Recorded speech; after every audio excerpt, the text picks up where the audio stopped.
জাতীয় বন্ধুগণ, আমরা শ্রীনগরে এই তফসিলকে প্রত্যাখ্যান করে আমরা দাবি জানাই জাতীয় সরকারের অধীনে নির্বাচন দিতে হবে। আমরা দাবি জানাই স্বৈরাচারী প্রধানমন্ত্রী শেখ হাসিনাকে পদত্যাগ করতে হবে। আমাদের দাবি সংসদ ভেঙে দিতে হবে।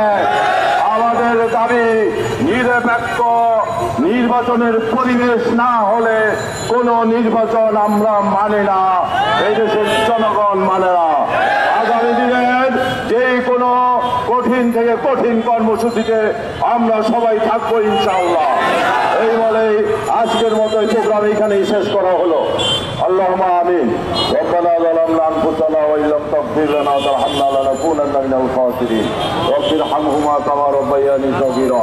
হে আল্লাহ, বাংলাদেশের জালেম স্বৈরাচারী সরকারের পতন ত্বরান্বিত করুন।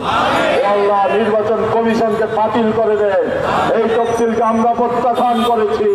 নির্বাচন সুন্দর একটি পরিবেশ সৃষ্টি করে দেন। হে আল্লাহ, ফিলিস্তিনের ভাইদেরকে বিজয় দান করেন, ইসরায়েলকে ধ্বংস করে দেন, এই আরব রাষ্ট্রকে ধ্বংস করে দেন। রব্বানা তাকাব্বাল মিন্না ইন্নাকা আনতাস সামিউল আলিম বিরহমাতিকা ইয়া আরহামার রাহিমিন।